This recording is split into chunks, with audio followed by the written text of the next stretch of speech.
Greetings Earthlings, you're listening to ADX Files. I'm your host Alyson Dunlop, and that was Calling Occupants of Interplanetary Craft by the Carpenters, and we're declaring World Contact Day right here, right now on ADX Files, because the subject of this week's show is UFOs, missing time and CE5. And it's a rare occasion when I can find one witness to come on the show and talk about their close encounter. But today, I don't have just one guest. I have two who saw and experienced the very same craft fly over them and afterwards realised that they had missing time. Joining me today to give their account of what happened are Darren Cooper and Christian McGailey. Darren, Chris, welcome to ADX Files, and thank you both for joining me this week. Nice to be here. Nice to have you on the show. So you two have quite a fascinating story to tell, but before we go on to that, I'd like to start by asking you both if you had an interest in UFOs or the paranormal before this. And Darren, we'll start with you. I think I'd start with a sighting of a pair of eyes, basically, in my washing cupboard at home when I lived in Arundel Street in Portsmouth. Basically, I opened the cupboard and I had these huge alien-like eyes. I have to say alien because it's what we know today is... Yeah, sorry. Like alien grey, you mean? Yes, the eyes themselves, almond-shaped. Uh-huh. Never been so scared in my life. I was about 9. I can imagine. When you say it was a cupboard, was it like a walk-in cupboard? Yeah, about 9-10 feet high, maybe the size of maybe 2 metres wide maximum. And what did you do then? I slammed the door and run to my bedroom. Okay. And did you tell anyone? I told my mum, but she thought I was nuts at the time. I tend to push things to the side if they don't make sense, as we do. Okay. And did you return to the cupboard to see if it was still there or anything? Not that day, I didn't, no. I've thought about it ever since. Did you see anything else when you were younger? Some various sightings of lights in the sky, not solid craft as such. Orbs. And you saw these with the naked eye? Yeah. So this obviously sparked off an interest for you in this subject? Yes, I've learned recently that both my parents have seen UFOs. Sorry, Mum. Sorry, Dad. It's got to be said. Okay. Do you think that they would want you to tell me about those? I don't know a hell of a lot about them myself. Okay. But I'm very interested now. Okay. And what about yourself, Chris? What about you? Did you have an interest prior to this happening? It was not till a couple of years ago to Darren started showing me some UFO stuff. Then I see some flashing white lights in the sky and orbs around us sometimes. But prior to that, you didn't really have much of an interest in the subject? Nah. Sorry, Chris, it's my fault. It's all your fault, Darren. Always is. So I was going to come on to asking you about your family and if they had ever experienced anything weird happening. That was going to be my next question, and you've answered that. But what about Chris? Has anything weird ever happened in his family to anyone? No, not I know of. Okay, so you had very little background then in this sort of subject. Yeah. So when did you two meet? 2007. So it was about 2007 that you met each other. So how did you meet? I believe that was our first cleaning job together. So where is it that you actually work? What is it that you do? Well, we've actually left that place of work at the moment. It was a very strange leaving, to be honest, as well. Okay, the name of the building changed to Rothschild. Really? Yeah. Oh. That scared us to death. I bet it did. On the back of what happened to you. Yeah. Goodness, okay. So over the time that you met, you developed this mutual interest in UFOs. Tell me about the CE5 app. Now that's yours, Darren, is it? Is that right? It was made by Dr. Stephen Greer. It's called the ET Contact Tool. Mm-hmm. It's a learning app. Basically, we do the meditation. You can learn how to make contact yourselves doing CE5 meditation, and all I can say is it works. What does the CE5 meditation involve?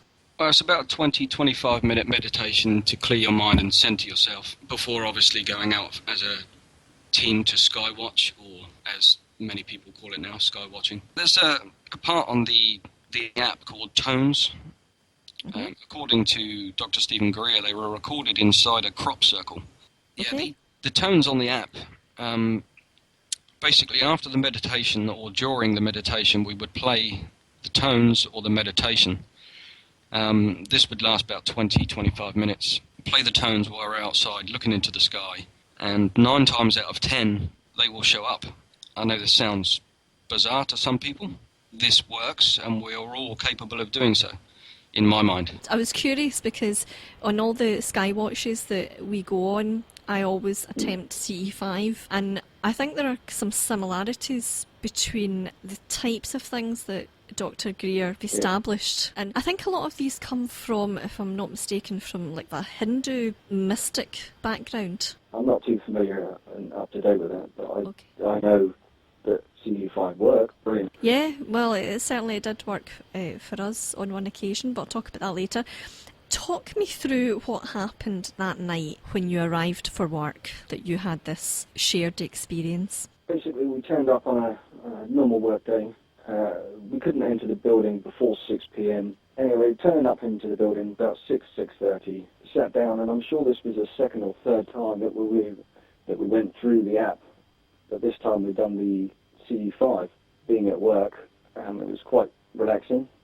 We were both willing to accept that this could be a working app. I didn't know whether it was true or not.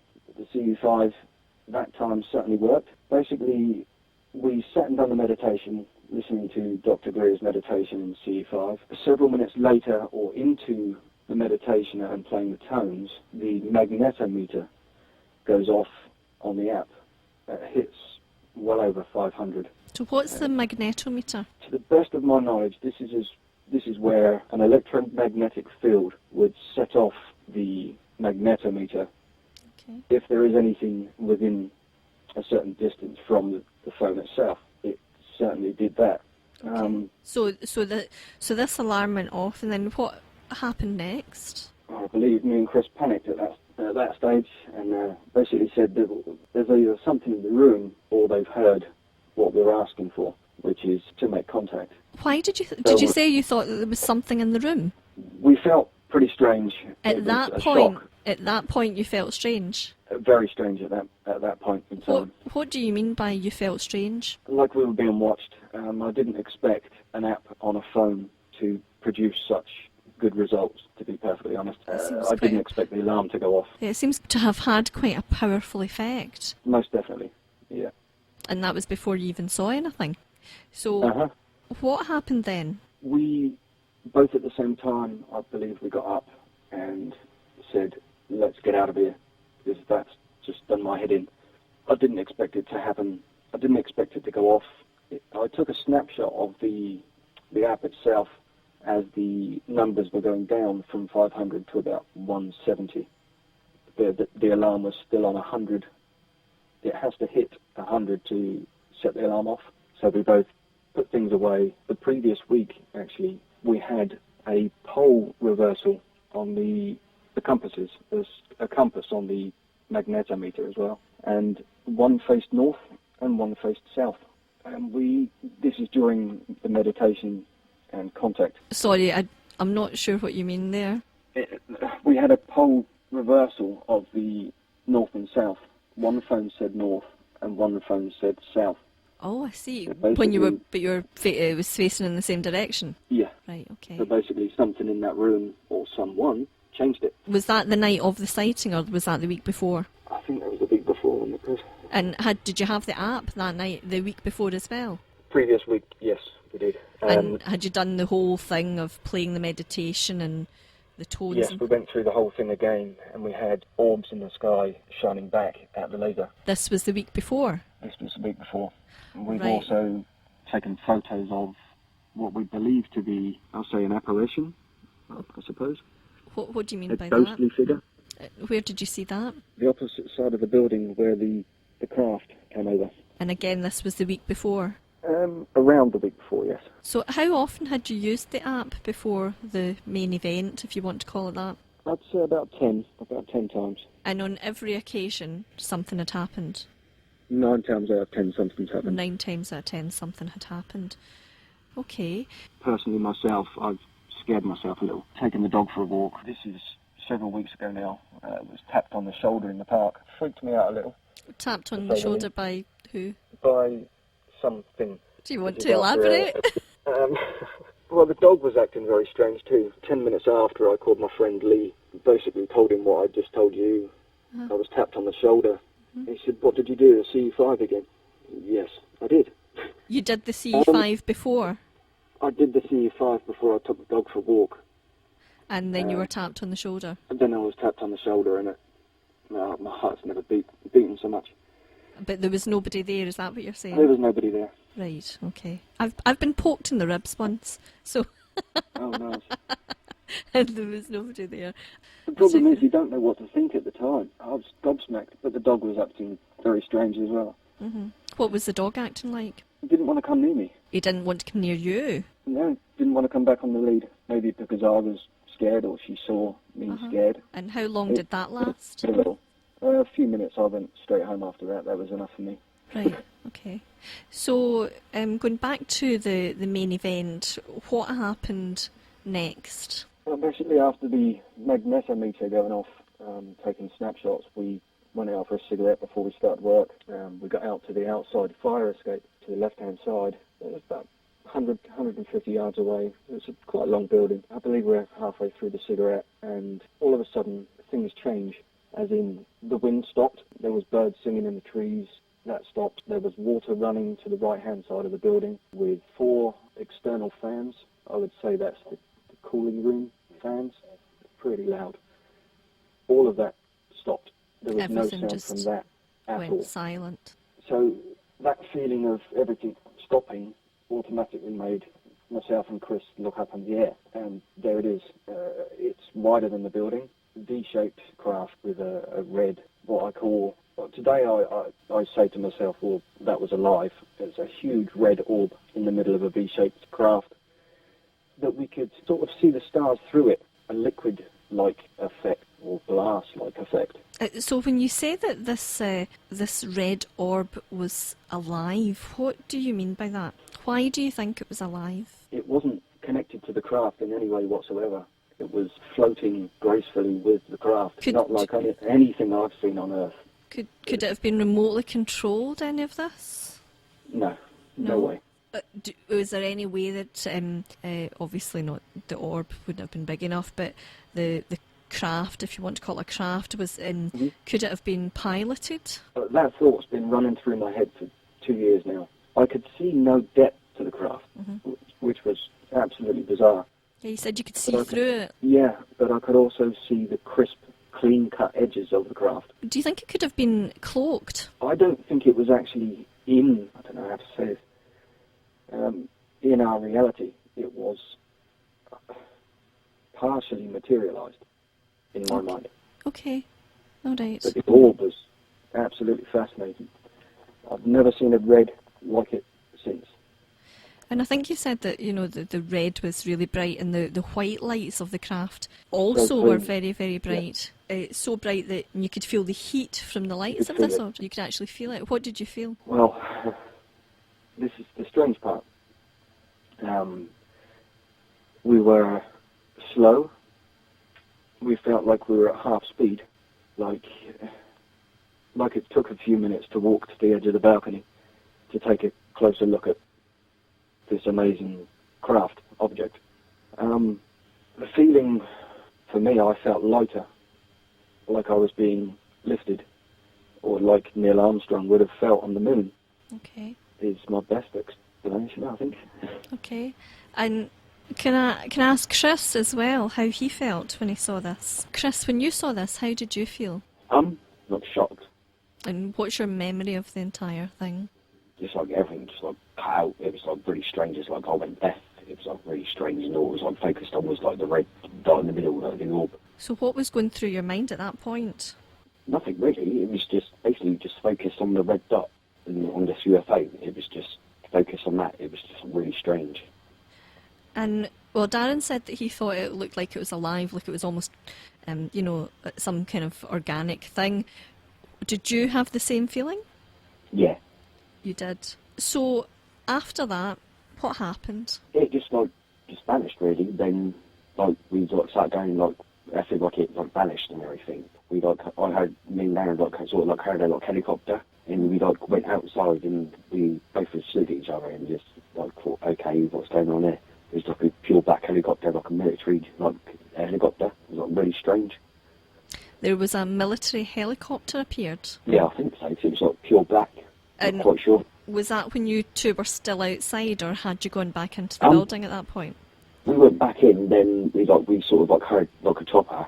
Then we went to see what it was, because after we seen that, we just wondered what it was, because we heard that noise. Then we seen a chopper in the sky. A chopper in the sky, yeah. Yeah, and it was the exact same path as the UFO. So you're saying that there was some kind of military involvement in this? Yeah, it looked like it, because after that vanished, it just automatically there was a helicopter there. It was really weird. So it's very intriguing, because it seems like the app has obviously, or it seems that it has attracted this UFO, but then it's also attracted somehow the military, who didn't know that you were going to be doing that. No. And I'm trying to sort of think now, the place that you worked, do you think somebody could have reported that to the military and got them out there? Or, is it in the middle of nowhere, or what? Not really, because it's behind a hotel, like Grange Hotel. Right, so is it possible that maybe somebody was looking out the hotel and thought, that's really weird, I'm going to phone the military? It could have been, or they reported to police, and the police reported it to the military. I'm not quite sure. But if that's the case, then that implies that there are more witnesses to this. Yeah. Otherwise, I'm not sure how the military would know that it was there. Yeah. Unless they had picked it up on their radar or something like that. That would be the only other explanation. That. So how long did you think you were looking at the object? It felt a few minutes, but it wasn't. It felt like a few minutes. So yeah, but it wasn't. But it wasn't, yeah, because what happened when you got inside? It was really late at night. So you had been out, so take us through the time though. So you'd started work at, you'd got in at 6. We made a cup of coffee, then listened to the app. And then when did you go outside? After me and Darren made a cigarette. So I'll ask Darren about that as well. So what I was just trying to establish there was the time frame. The actual sighting itself, we didn't get outside until about 8:10. The photo was taken. If you look at the photo of the app, it says around 7:30 odd. Between listening to the tones, I guess, the alarm going off, taking the picture and being outside, the actual sighting of the craft was around 8:10. Right, okay. And then when you went back inside, what time was it? That was way after 11. It was way after 11. And how long did you think you had been out there? Well, 10 minutes maximum. Right. So... in my head. So it seemed like about 10 minutes, but in fact it was almost 3 hours. It was almost 4 hours in... This would take a long time to explain. So if the craft was 8:10 and we didn't get out of the building till 1:30, there's 4 hours in between, because we worked our asses off to get out of that building. Once we sighted the craft and been scared to death with the helicopter. Well, not scared. I wasn't scared. My heart dropped. It was sad, really. The excitement and the feeling of that craft being over our heads was absolutely bizarre. So you're saying that there was more missing time, because when you went in it was about 11. You worked really fast to get everything done. And how long did you work to get everything done before you left? I'd say an hour tops. An hour tops, but you left about 1:30. About 1:30, and we got into the building at 6:30. Right, so there's even more missing time while you were working inside. I hope not. But it's... there's no other answer. But it seems like there was. Yeah. So when you went back inside, then the helicopter came over. What time did the helicopter come over? Well, it felt like not long after, but if there's already missing time, then that's several hours after, surely. Yeah, so the helicopter must have come over about 11ish. Yeah. Uh-huh. So I'm saying to Chris, well, it couldn't have gone over if that was 5 minutes, because look at the time. Okay, wow. I don't. That's great. It is all a really, really bizarre story. This is AGX Files. I'm your host, Alyson Dunlop, and today I'm talking to Darren and Chris, who were both involved in a very extraordinary UFO sighting and possible missing time case. So, yeah, it's just, I don't know how you feel. My brain is exploding just trying to put the pieces of this together. So, so you thought what had happened in a space of a few minutes, but the reality was that you'd actually been outside for at least 3 hours, and then inside possibly another hour and a half or so more than you thought. Well, pretty much 4 hours. We say 4 hours, give or take a few minutes. How do you both feel about that? Shocked. It's real. Undeniably real. How did it make you feel at the time when you realised that you had missing time? Wondering what happened during that time. I mean, how the craft made us feel like we were floating almost. It's the strangest feeling you could ever imagine. It's like floating in water. Have you ever tried to find out what might have happened during that time? Not as of yet. No. I did write it in my report form to Gary Hesseltine. In fact, I had a response from Travis Walton. Oh, did you? What did he say? Regarding the missing time, he suggested that regression doesn't always come out right for you personally, which is very interesting. Well, it's very true, and speaking as a hypnotherapist, I'm very wary of regression, generally speaking, and I have been asked to do a regression with someone, and will be doing that very soon, but it's under, there will be lots of things covered about the whole false memory syndrome thing. And, that's right. Yeah. You really have to go into a lot of detail and discuss it very, very fully before you even think about actually doing it. So, yeah, there is a lot to take into account there. Yeah, that's right. I mean, explaining to people is hard enough, especially when they haven't experienced anything like that themselves. I mean, there's only maybe a handful of people I could ever talk to about that, because they all look at me like I'm crazy. Do you think that you were abducted? In the back of my mind, something happened. That's blatantly obvious, but... Was there anything physically visible afterwards that suggested that you might have been abducted? No, not really. Is it possible then that maybe the craft manipulated time in some way rather than you actually being abducted? I think, I totally agree on that. I think we were actually in a bubble. I mean, they create this bubble that we were in. If that's the case, what could that teach us about our belief about time? That's right, time doesn't exist. Time doesn't actually exist in the way that we think it does. It can be played with by them. It can be traumas, yeah. You must have been quite freaked out by this entire thing. I still am, to be perfectly honest. You still are. So it has affected you in your... Yeah, I can't deny that it hasn't. It certainly has. I'm not sure what Chris says on that. It doesn't faze you at all. Chris actually thought it was funny. Chris thought it was funny. Okay. Let me speak to Chris. Hello. Hi. So what I was saying there, Chris, was it must have been you must have been quite freaked out by what happened, and afterwards, how did you feel at the time, and how did you feel afterwards? Shocked. Okay, so but Darren was saying that you found it funny as well.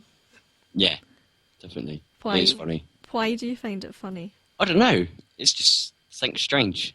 It's like, okay, I've like thought, okay, I wanted to see it more closer, and it's like they have this, like, okay, it's like really strange. Okay, so talking about this ET contact tool and how it's developed, and Dr. Stephen Greer, how did he know the proper way to develop it? Have you found out any of those kind of things? That is a really good question, actually. I've been trying to find that out for so long now. You know, because what is it about the tool that would attract a UFO? How did he know how to do that? Absolutely fascinating. To prove it to yourself is another thing. To prove it to somebody else and film it is another. And we've done both now. And you've done both. And you reported this to MUFON.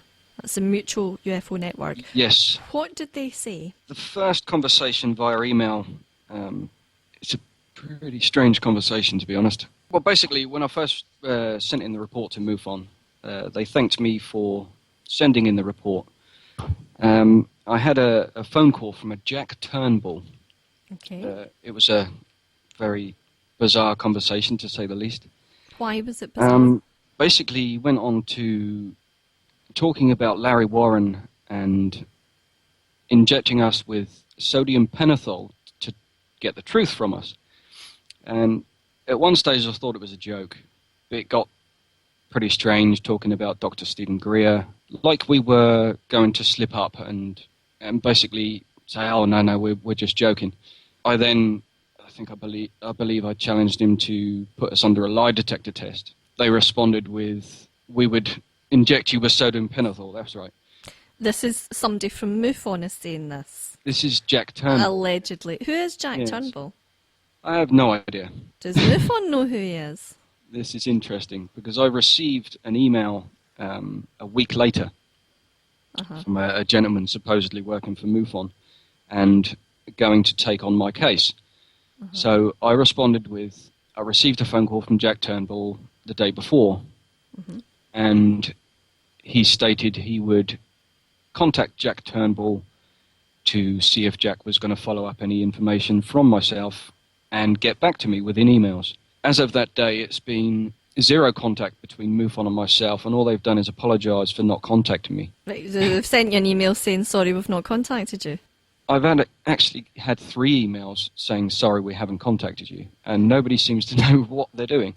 I'm still very confused and quite concerned, actually, that a UFO investigator, whoever this person is, would offer you to be injected with a truth serum. Exactly. I find that actually hugely unethical. I was shocked, to be honest. Very concerning. I mean, I don't really know all the ins and outs of that particular one, and I mean, how did Larry Warren come into the picture? Why was he mentioned? I believe he went on to say about the sodium pentothal, and Larry Warren's name came out. I took it as a joke for a few minutes, and I actually don't think he was joking. So exactly what did he say? We would inject you with sodium pentothal the same as Larry Warren was. And what did you think when he said that? Pretty shocked. Like I say, I thought he was joking. Maybe he was, maybe he wasn't. Do you think he was actually from MUFON? No, I don't now. Receiving 2 separate emails from 2 separate people, supposedly knowing about the case, case number 70342 on MUFON. And Nicholas is it Trammell? Trammell, that's it. He seemed to know who Jack Turnbull was, though. That's right. And was he from MUFON then, do you think? I'd like to say yes, but my feeling is no. I think more investigation needs to be done about who these people are. I did send it to Gary Hesseltine. I haven't had a response from Gary, actually, as of yet. Right, when was that you sent it to him? Quite some time ago now. Okay. But you did obviously try to get back in touch with MUFON. That's right. I contacted MUFON on Facebook quite recently, actually, who, again, has apologised for not contacting me. I mean, do you know, see your case and the case of James Welsh as well. I feel that you both have been ignored a little bit by the UFO community. Both these cases. I really do, because I've been obviously I've known James since last year now, and I've been sort of watching from afar that we're on Facebook together, and I've just been kind of keeping one eye on what you're doing, what you're all about, and sort of listening to what you're saying and thinking, I just automatically thought this case has been investigated and dealt with, and it's very interesting, and and then to find out that an organisation like MUFON has not taken it all that seriously, and also that as time went on, I was beginning to realise that not really everybody in the UFO community knows who Darren Cooper and Chris McGailey are. And, That's right. And I thought, it's a huge case. Like James Welsh's case is a huge case. It certainly is. And this was another thing that actually I think, I think you probably picked up on that because you've kind of sort of become friends with James as well. James is a good man, yeah. He is. Do you think that, like yourself, his case has been ignored a bit? Most definitely. Why do you think this is, for both of you? Without swearing.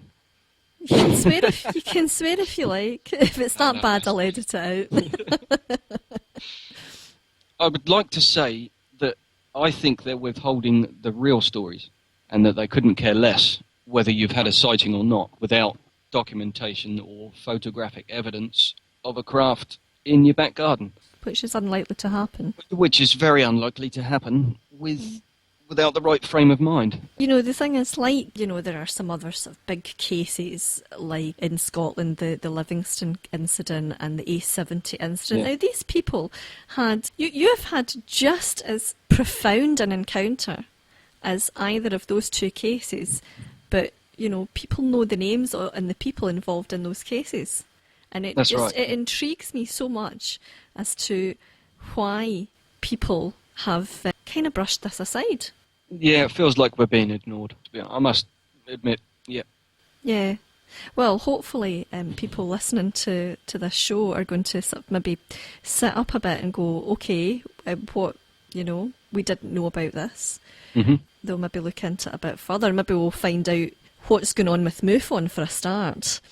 Not a hell of a lot. It would seem so. And I mean, they're quite a big name now. They are. They're doing courses, and they had organised this. It was getting very kind of businessy, really. But they had organised this database, and it all seemed to be, like they had things in order, like they were going to be the point of call. But that's right, and they deserve the respect they get.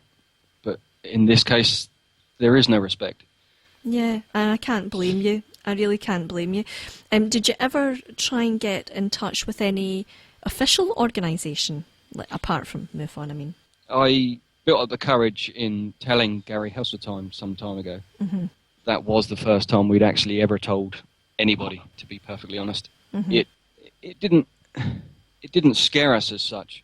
It just opened our eyes. This subject is real. Mm-hmm. There's no doubt about that now. But it is, it is scary to actually come out for the first time ever and say, this is what we experienced. That is quite a big, scary step to take. There's no doubt about it. I was going to say, did you ever approach anybody like the police, or what about the MOD? Obviously, Gary was in the police. I was thinking of it.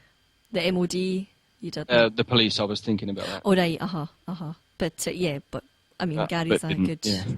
So what did Gary say? I believe there is one email I didn't agree with, actually. Okay, what did it say? He stated that he felt that it was 10 minutes of missing time. Whether he's actually read through the reports at all, I'm not sure on that one. Mm-hmm. I would challenge Gary Hesseltine to put me under a lie detector test, because on that specific encounter, this is all we've got. It's changed our lives, or it's changed mine. I'm not sure about Chris. I can imagine. And how have friends and family been? Have they been supportive over this? Mostly. Some think I'm crazy. The ridicule from online is pretty bad sometimes. What kind of things? We were hallucinating. We're crazy. You can't use an app for contact. Trust me, that's wrong. Whether you use the app or not, regardless, CE5 is the same. It doesn't matter what tool you use, how you use it, it's the same.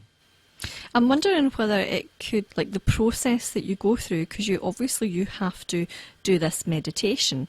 Now Yeah, that sure. is going to, and I do a meditation as well for CE5. I do a chakra meditation, which again is based on the sort of Indian mystic system. When I didn't know about Dr. Greer's method, which is similar but not quite the same.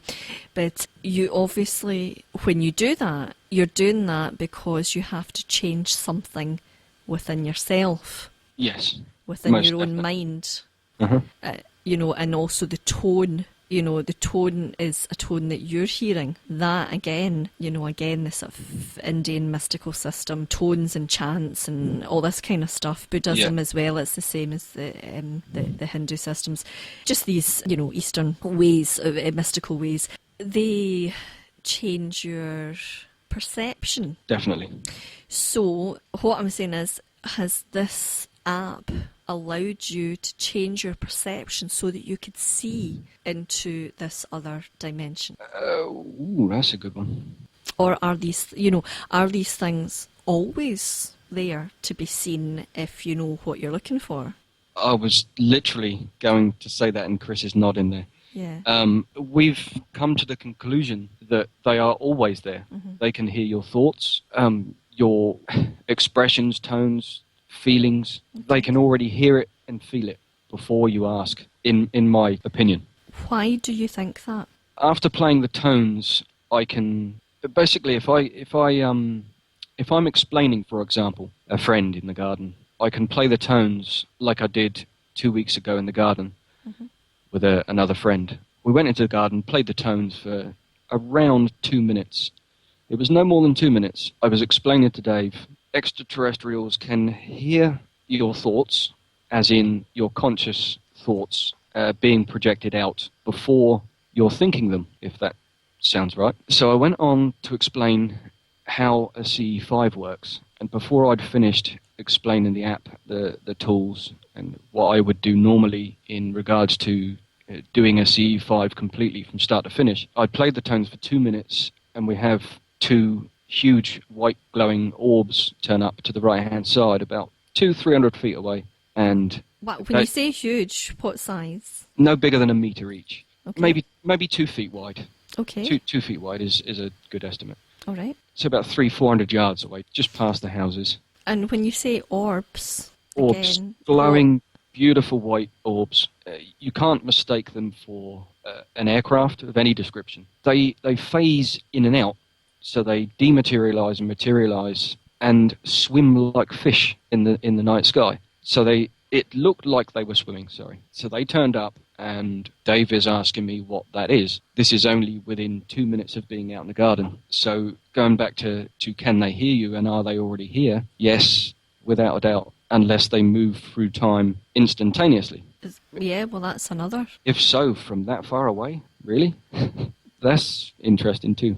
Well, it is. I mean, well, it would certainly suggest that they're not flesh and blood, as it were, like you and I. No, that's it. There's a more of a spiritual being sort of thing, Yeah, like a soul or a that's it. Yeah, Yeah. And light being. a light being. Yeah, a light being.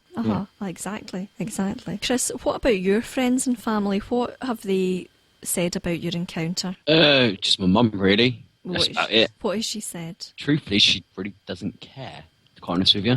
She doesn't care. Nah, Okay. it's quite funny, really. I just thought, okay. Sorry, Does she- press it.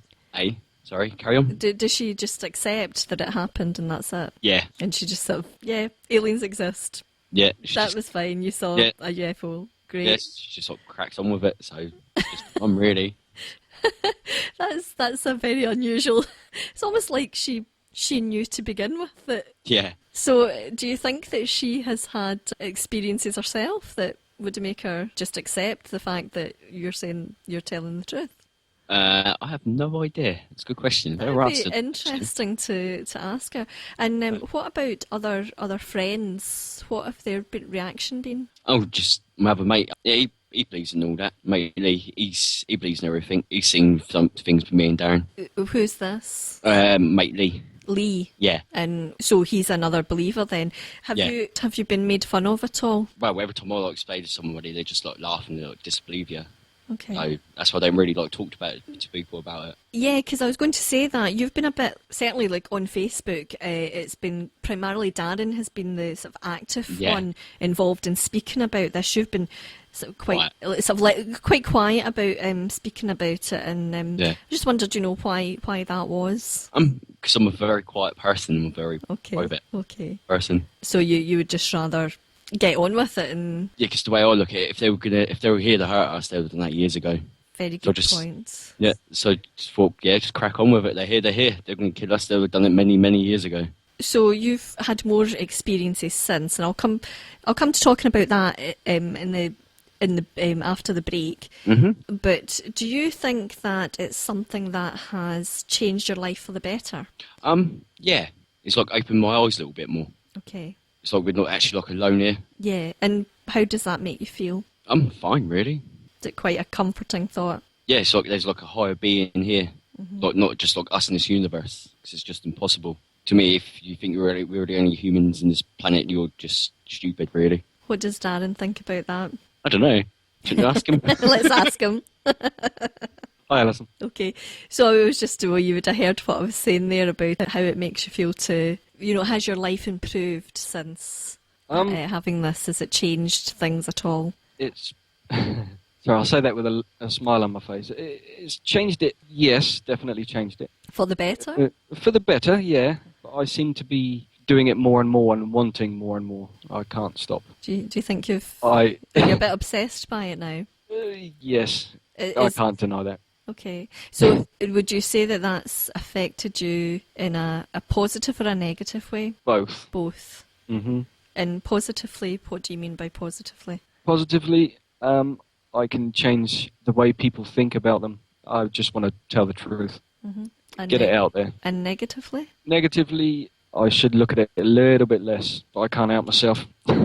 Well, it's certainly quite an extraordinary thing for you both to have encountered. This is AGX Files. I'm Alyson Dunlop, and I'm talking today to Darren Cooper and Christian McGailey, who both had a UFO sighting and missing time.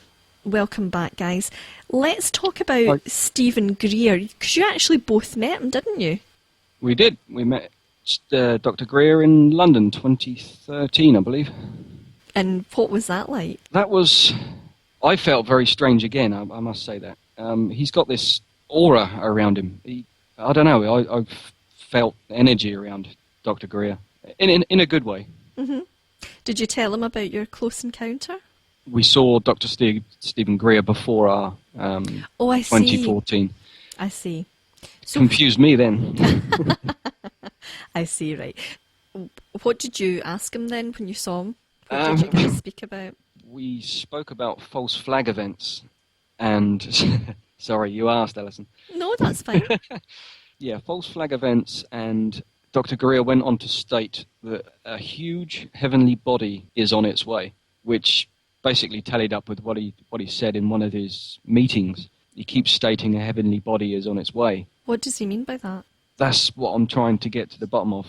A heavenly body as in a spiritual heavenly body, or that's what I'm thinking. Giant meteorite sort of heavenly body. I hope not. 2012, that's gone. That's not. I don't know, not another end of the world story, no. Not again. How many times have we died now? But he's a fairly controversial figure in ufology. Why is that?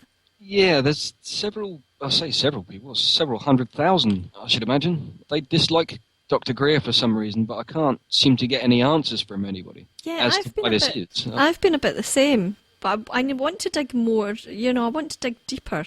And find out what people's problems, what the problems that they have with them actually are. So as far as I know, his meetings and the Disclosure Project is brilliant. Mm-hmm. Seems to be very successful. And I'm assuming that other people who have the app have had similar encounters as you. I've been searching for people quietly. Uh-huh. I've not found one, to be honest. Now, that is really interesting in itself. Yeah, because, has everybody else got a dodgy app and you've got the only one that's working properly? Or I'm going to get this app. Sales of this app are going to go right through the roof when we finish this show. But yeah, I'm definitely going to get it, and got to be done. It's got as an investigator. Right. I mean, I've had conversations with people on is it ET disclosure or ET serious disclosure? Sorry, they've seen orbs and various lights in the sky, but never a craft that close. So still, there's not one using that app having that encounter. So is it me? Well, going back to when you were, 9 years old? Around 9, yeah. And you certainly seem to have some sort of predisposition to seeing an extraterrestrial of whatever origin. Yeah, the only thing I saw there was the eyes. Absolutely petrified. I was petrified. If you saw one now, would you still be petrified? No.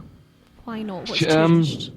Basically, the thought in my mind now is any anxious feeling or scared feeling will not ever draw them closer. They want more positive feelings too. What do you mean by that? Yeah, sorry, I'm trying to understand that myself. Sorry.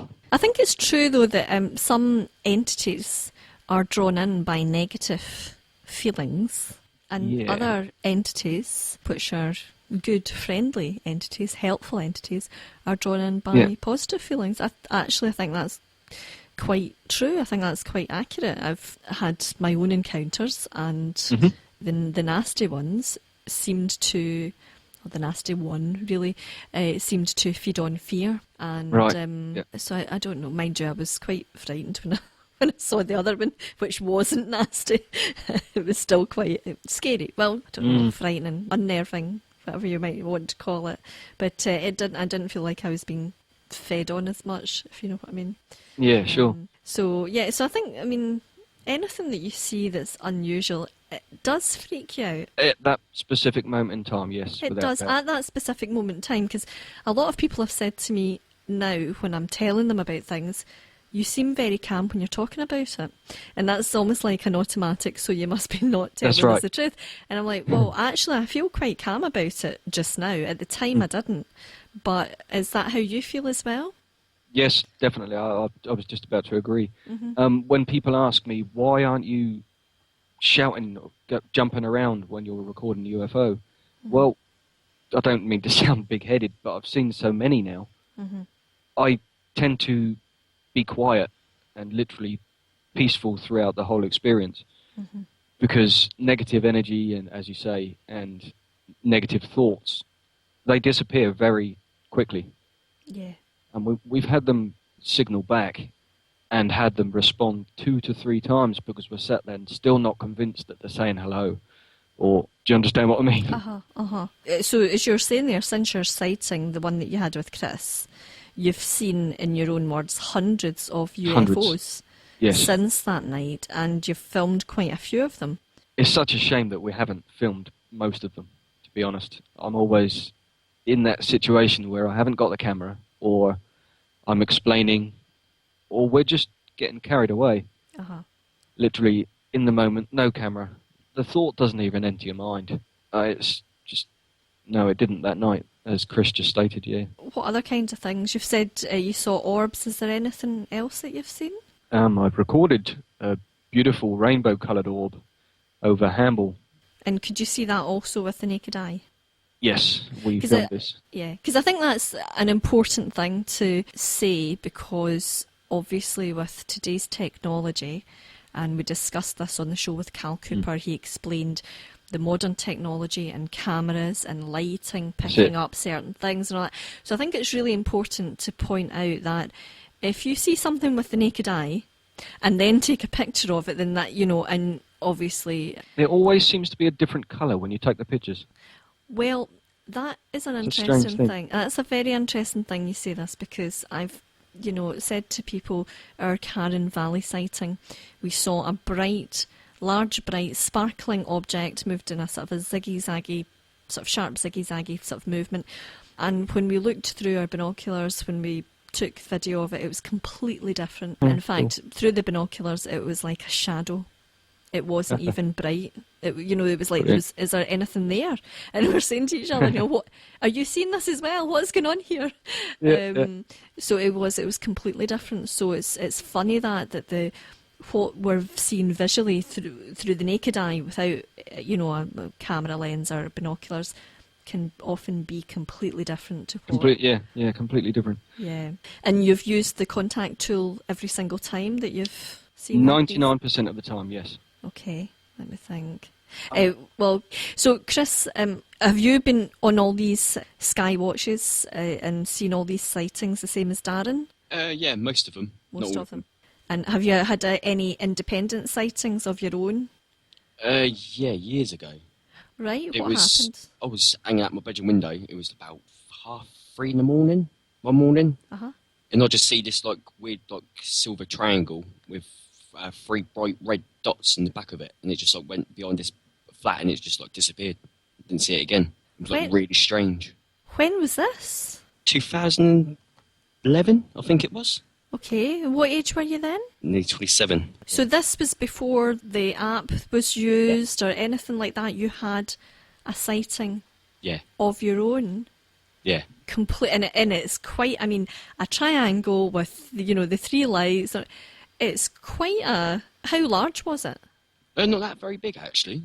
Could it have been anything other than a craft? Not really, because I've never seen anything like it before. Okay. That's amazing. It really is. That's quite important because, it suggests that both you and Darren have been, I don't want to use the word targeted, I really don't, but it's almost like they, whoever they are, know the people that they want to see them. Yeah. Do you think that's true? Yeah, definitely. Yeah, I agree 100% with you. And have you only felt that in recent years, or did you ever feel it when you were younger? Nah. I felt something was there when I was younger. I always believed we were never alone in this universe. I always thought there was something else here. Okay. So maybe just even putting out that positive thought of, I believe that there's something out there. Yeah. Then they'll show themselves to you, do you think? Yeah, definitely. This case gets just even more incredible. I've never heard anything like this, and I just can't believe it's been ignored for so long. I can't either. I have to make this my mission to investigate this, I think. Brilliant. Yeah, it astounds me. I find the whole thing astonishing. And obviously I'm going to try and get a look at these videos that are they on YouTube, yeah? Yeah, Darren just said yeah. Okay, what's the channel that it's on? I don't know. Do you want me to quickly pass back to Darren? Yeah, okay. I think it's just my full name, Alyson, Darren Cooper. I've actually got one just out of the blue here. Just after I sent Gary Heseltine my first report regarding the V-shaped craft, I'm on Google Maps. This is going to sound strange, but the same craft or similar craft is on Google Maps above my house. I'm sorry, what? Sorry.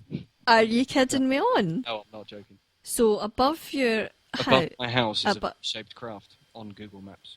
Above your house is a V-shaped craft? On Google Maps, yes. Google Earth, sorry. On Google Earth.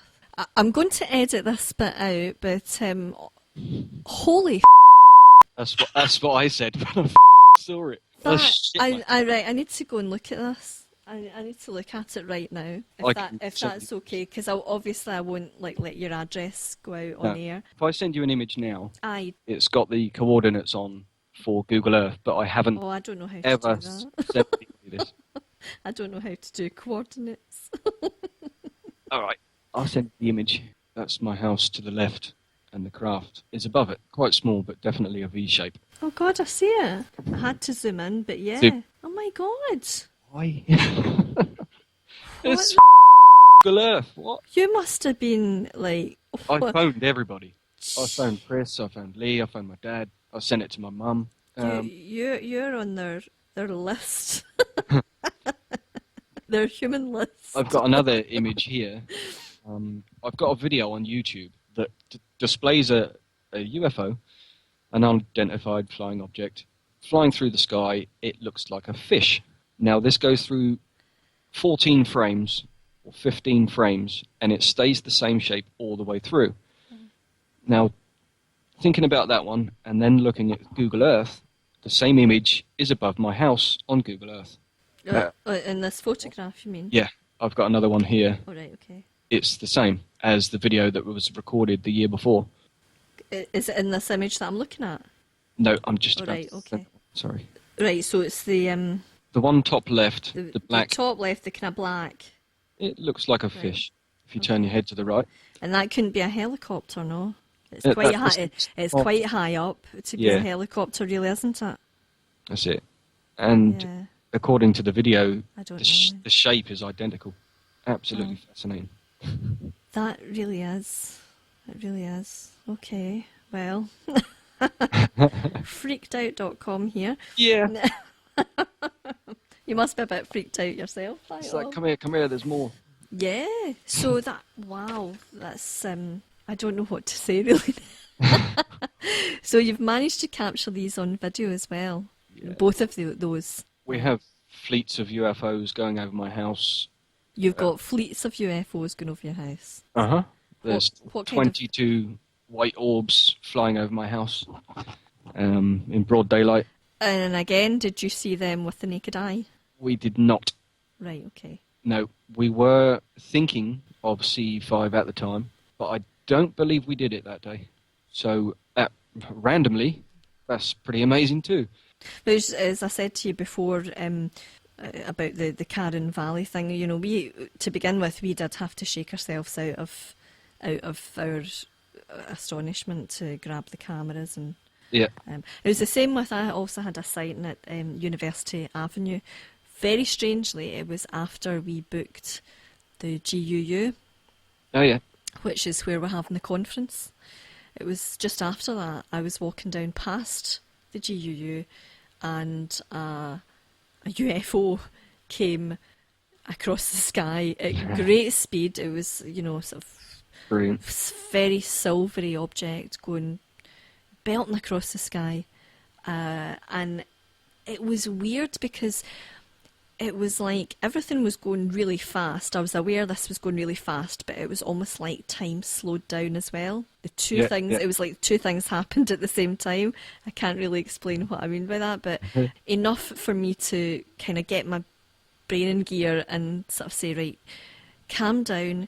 So I was listening to my radio on my phone as I was out walking, to sort of, you know, take my phone out of my pocket, get it off of the radio, put on the camera and take the picture, and it almost went out of shot before it, you know, because I'm pressing the, you know, the to take the picture, and it wasn't doing anything, and I'm going, just calm down and do it slowly, you know, because that way you're trying to get the picture really quickly. So That's it. it was weird, and a lot of people talk about that. I think, do they call it the Oz effect or something like that, that everything goes really quiet and really... Yeah, everything slows down. Everything slows down, because everything did sort of slow down, everything went kind of quiet. And I thought that there was nobody there when I turned that corner, but I'm looking at the picture now, and it looks to me like there's a couple of people there that I wasn't aware of. So I don't know. It was a bit like recording the one in my garden when Leah's in totally different place to me. Two different geographical places. I had to run indoors and get the camcorder.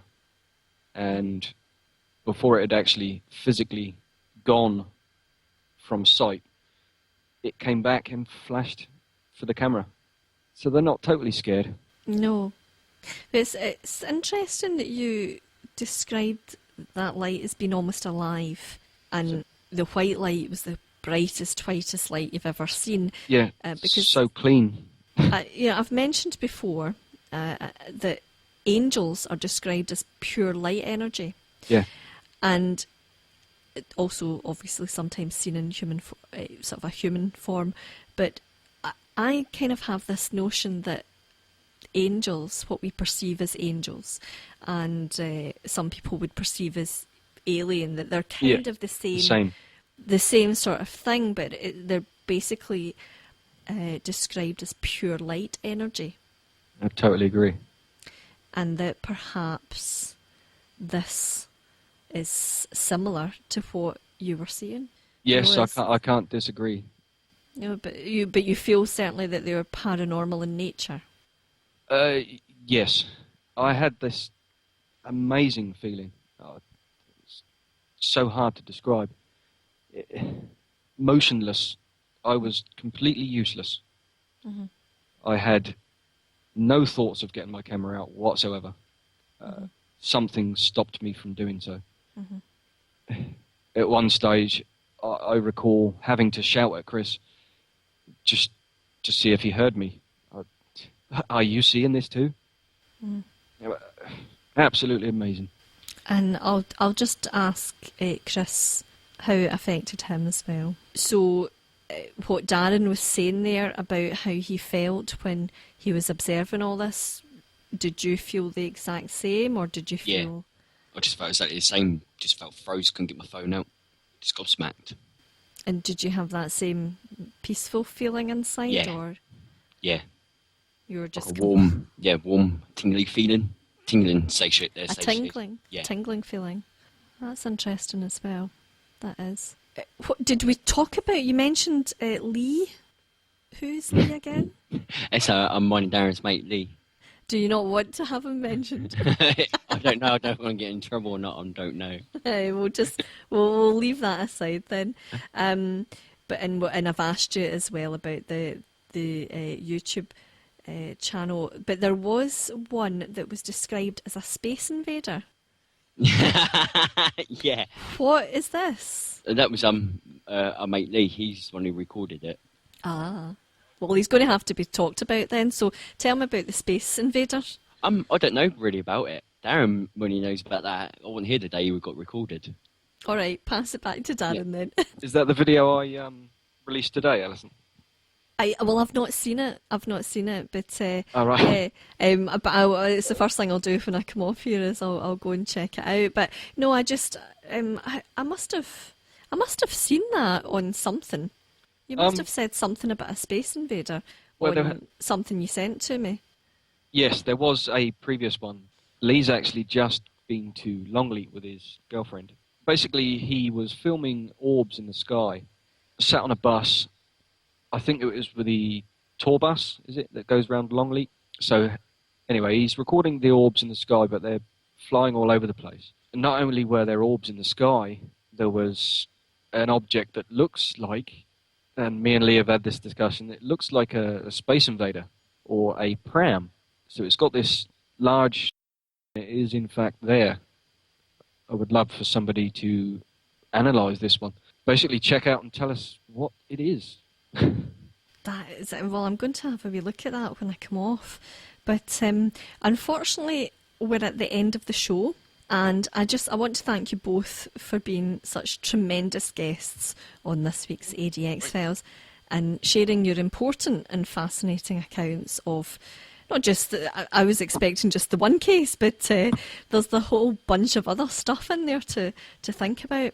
And as I say, I bet the sales of that app go up after this show. I'm definitely going to get my hands on one as well, taking the next Skywatch with us. Well, I hope listeners have enjoyed this week's show as much as I have. Please also email me if you have had similar experiences to Darren and Chris. It would be fantastic to hear from you. Until next time, Earthlings like Darren and Chris, keep your eyes on the skies.